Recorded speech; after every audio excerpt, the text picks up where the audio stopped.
ہمارے پاس ایک مرتبہ ایک قاری صاحب تشریف لائے. وہ بڑے معروف قاری صاحب ہیں. ہر سال تقریباً 50 شاگرد ان کے حافظ بنتے ہیں، کم سے کم 50 ورنہ اس سے زیادہ. اور خود بھی قرآن پاک بہت اچھا پڑھتے ہیں اور نیک طبیعت کے ہیں. پاس آ کے بیٹھے تو آنکھوں میں سے آنسو جاری ہیں. میں نے پوچھا قاری صاحب کیا ہوا؟ کہنے لگے کہ بس اور کسی کے سامنے تو اپنا من نہیں کھول سکتا، لیکن آپ کو تو میں اپنی حالت بتا سکتا ہوں. میں حد الوسع گناہوں سے بچنے کی کوشش کرتا ہوں، ہر وقت قرآن پاک پڑھتا رہتا ہوں. کم از کم ایک منزل قرآن روزانہ پڑھتا ہوں، یعنی ہر 7ویں دن قرآن پاک میں ختم کرتا ہوں. اور میں اپنے شاگردوں کو بھی قرآن پاک پڑھاتا ہوں، اور تہجد کے وقت ان کو اٹھا کر میں اس وقت سے ان کا قرآن سننا شروع کرتا ہوں، اور ایک دن میں تقریباً 16 سے 18 گھنٹے میں قرآن پاک سنتا ہوں. اب مدرسے کی ڈیوٹی تو 8 گھنٹے تھی، مگر ان کا شوق اتنا تھا کہ وہ اپنے شاگردوں سے منزل سنتے رہتے تھے، سبق دیتے رہتے تھے. تو ایک دن میں 24 میں سے 18 گھنٹے قرآن پاک سنتے پڑھتے گزر جاتے تھے. تو وہ کہنے لگے کہ جب میں بیٹھا ہوتا ہوں تو میرے چاروں طرف بچے بیٹھے ہوتے ہیں اور وہ اپنی اپنی منزل سنا رہے ہوتے ہیں، اور میں ان بچوں کو ان کی غلطی کی نشاندہی کر رہا ہوتا ہوں. اب اس وقت جب کہ قرآن پاک پڑھا جا رہا ہے اور معصوم بچے اپنی معصوم زبانوں سے قرآن پاک پڑھ رہے ہیں، تو وہ کہنے لگے کہ مصیبت یہ ہے کہ عین اس وقت شیطان میرے دل میں گناہ کا خیال ڈال رہا ہوتا ہے.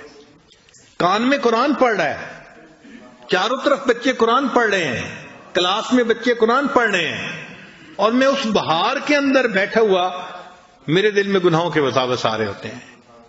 میں ان بچوں کے چہروں کو نہیں دیکھ سکتا، میں آنکھیں اپنی بند رکھتا ہوں، مگر اپنی اس حالت سے میں بہت تنگ ہوں. مجھے آپ بتائیں میں کیا کروں؟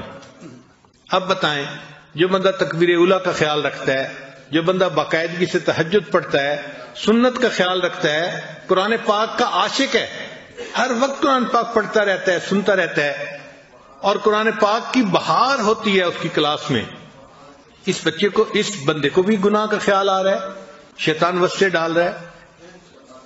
اب یہ کرے تو کیا کرے، جائیں تو کہاں جائیں؟ پھر میں نے انہیں بات سمجھائی.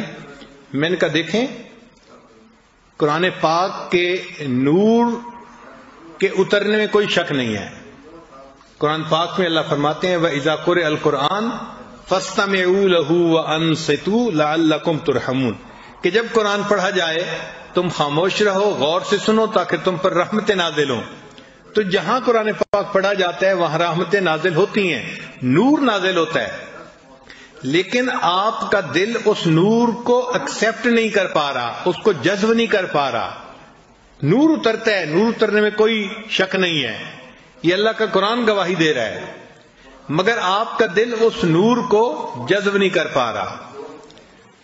تو قاری صاحب نے سوال پوچھا کہ جی میرا دل کیوں نور کو جذب نہیں کر پا رہا؟ پھر میں نے انہیں بات سمجھائی. میں نے کہا دیکھیں قاری صاحب، بچہ جب پیدا ہوتا ہے نا تو اس کو ماں کا دودھ پلایا جاتا ہے، اس لیے کہ اس کے لیے سب سے زیادہ موافق اس کی والدہ کا دودھ ہوتا ہے. اور اگر فرض کرو کہ والدہ کا دودھ نہ ہو یا کم ہو تو پھر اس کے لیے اس بچے کو بکری کا دودھ پلا دیتے ہیں، یا گائے کا دودھ پانی ملا کے پتلا کر کے پلا دیتے ہیں، تو بچہ اس کو بھی جذب کر لیتا ہے. پھر جب بچہ بڑا ہو جاتا ہے، جوان ہو جاتا ہے، تو پھر اتنا قوی ہو جاتا ہے کہ اب اس کو بھینس کا دودھ بھی پلا دیں تو وہ اس کو بھی ہضم کر لیتا ہے. لیکن اگر پیدا ہونے والے بچے کو بھینس کا دودھ پلائیں گے تو اس کا ہاضمہ خراب ہو جائے گا اور وہ ہسپتال پہنچ جائے گا، اس لیے کہ اس کا ہاضمے کا نظام اتنا کمزور ہے کہ وہ ثقیل دودھ کو برداشت ہی نہیں کر سکتا.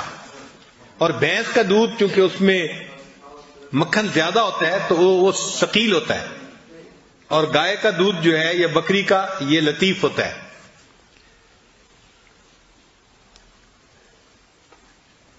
میں نے پوچھا یہ بات سمجھ آ گئی؟ کہنے لگے ہاں سمجھ آ گئی.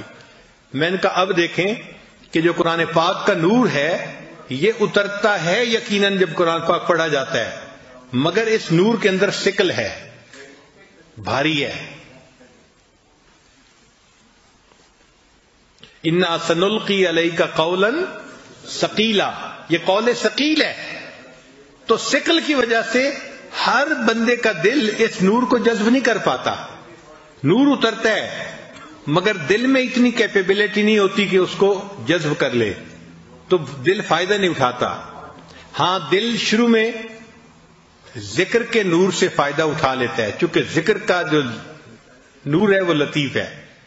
چنانچہ اس کو شروع میں لطیف غذا ملتی رہے تو پھر دل قوی ہوتا رہتا ہے، حتیٰ کہ جس طرح بچہ جوان ہونے کے بعد بھینس کا دودھ پی لیتا ہے، اسی طرح یہ ذاکر جو اللہ کا ذکر کرتا رہا، کرنے کے بعد ایک ایسا وقت آتا ہے کہ قرآن پاک پڑھا جاتا ہے اور اس کا دل قرآن پاک کے نور کو بھی جذب کر لیتا ہے، پھر یہ نماز کے نور کو بھی جذب کر لیتا ہے، پھر اس کی نماز اس کو برے کاموں سے اور فوائد سے روک دیتی ہے.